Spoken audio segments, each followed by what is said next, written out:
Hello friends, अस्सलाम वालेकुम। तो पहले हमें बात की थी एब्रीवेशन टैग के ऊपर। अब हम एक्रोनिम टैग को देखेंगे कि एक्रोनिम टैग क्या होता है। बेसिकली एब्रीवेशन और एक्रोनिम जो टैग है ये सेम है, ठीक है। जो एक्रोनिम आजकल हम जो हमारा HTML5 है, या आजकल के ब्राउज़र में जो सपोर्ट कर रहा है, हम HTML5 के अंदर एब्रीवेशन टैग को यूज़ करते हैं ज़्यादा से ज़्यादा। एक्रोनिम टैग को हम यूज़ नहीं करते। तो मैं फिर भी आपको ये इससे प्रीवियस जो वर्जन थे उसके अंदर यूज़ होता था, तो मैं फिर भी आपको इसके बारे में बता देता हूँ। मैं Ctrl+A करके, बल्कि मैं न्यू फोल्डर बना देता हूँ। Ctrl+N करके न्यू फाइल क्रिएट कर रहा हूँ, न्यू टैब क्रिएट कर रहा हूँ, ठीक है। तो इसको सेव करता हूँ मैं उसी HTML फोल्डर के अंदर।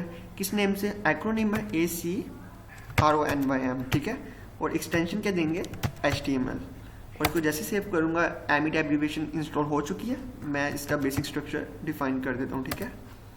और यहाँ से मेटा टैग को रिमूव कर देता हूँ और इसको टाइटल भी डिफाइन कर देता हूँ एक्रोनिम, ठीक है। ओके, एक्रोनिम टाइटल डिफाइन कर दिया। अब आपको मैं बताता हूँ एक्रोनिम टैग। आप देखेंगे कि जैसे ही मैं एक्रोनिम टैग को इंसर्ट करूँगा तो वो रेड कलर का आएगा, बिकॉज आजकल के ब्राउज़र से सपोर्ट नहीं करते। एक्रोनिम को जैसे ही मैं इंसर्ट कर रहा हूँ तो ये रेड कलर का आया है, बट ये काम करेगा, अभी फ़िलहाल काम करेगा। कुछ ब्राउज़र हैं उसको सपोर्ट नहीं करते। मैं इसी तरह इसके अंदर भी मैं कैपिटल SE लिख रहा हूँ, ठीक है। तो यहाँ पर सॉफ्टवेयर इंजीनियरिंग की मैंने शॉर्ट फॉर्म यहाँ पे लिख दिया और यहाँ पर मैं उसको कम्प्लीटली डिस्क्राइब कर देता हूँ टाइटल के अंदर, ठीक है। सॉफ्टवेयर मैं लिखता हूँ, ठीक है। इंजीनियरिंग ENG लिख दिया। मैं सेव करता हूँ इसको, आपको इसका रिजल्ट दिखा देता हूँ मैं। ये एब्रीवेशन, ये एक्रोनिम टैग आ गया, ठीक है। यहाँ से मैं रिफ्रेश कर देता हूँ। देखिए टाइटल भी डिफाइन हो चुका है और SE आ गया। जैसे मैं SE के ऊपर लेके जाऊँगा तो ये सॉफ्टवेयर इंजीनियरिंग शो करेगा। देखना, जैसे कर्सर लेके जा रहा हूँ आप देखेंगे सॉफ्टवेयर इंजीनियरिंग जो हमने बीच में इंसर्ट किया था टाइटल के अंदर, वो शो कर रहा है। तो इसी तरह आप कुछ भी इसके अंदर लिख सकते हैं, लाइक पेन ड्राइव लिख लें।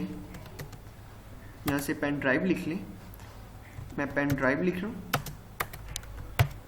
ठीक है। और यहाँ पर मैं लिख देता हूँ PD, ओके। यहाँ से मैं सेव करता हूँ इसको। यहाँ पर मैं BR टैग लगा देता हूँ, यहाँ से सेव करता हूँ और यहाँ से जाकर रिफ्रेश कर देता हूँ। आप देखेंगे BR टैग से वो नेक्स्ट लाइन में चला गया।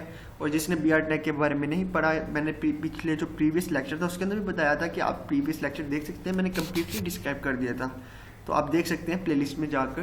ब्रेक लाइन टैग क्या होता है, BR टैग क्या होता है। अब देखना, जैसे ही मैं PD के ऊपर भी लेके जाऊँगा, मैं रिफ्रेश दोबारा कर देता हूँ, तो ये क्या करेगा, इसकी फुल फॉर्म शो करने लग जाएगा। जैसे मैं PD के ऊपर लेके जाऊँगा, आप देखेंगे जैसे मैं कर्सर लेके गया हूँ तो वो पेन ड्राइव शो कर रहा है। जैसे मैं सॉफ्टवेयर इंजीनियरिंग के ऊपर लेके गया हूँ SE के ऊपर, तो वो सॉफ्टवेयर इंजीनियरिंग शो कर रहा है। तो अभी तक के लिए इतना ही। तो अगर काइंडली आपको ये वीडियो समझ लगी है, इसके बारे में कुछ ना कुछ आपको नॉलेज आपने गेन किया इस वीडियो से, तो काइंडली इस वीडियो को लाइक कर दीजिएगा। और अगर आप इसी तरह की वीडियो आगे भी देखना चाहते हैं तो प्लीज़ चैनल को सब्सक्राइब भी कर दीजिएगा और ज़्यादा से ज़्यादा शेयर कर दीजिएगा, ताकि आगे भी किसी का भला हो जाए। ओके, अपना ख्याल रखिएगा। अल्लाह हाफिज़, बाय बाय।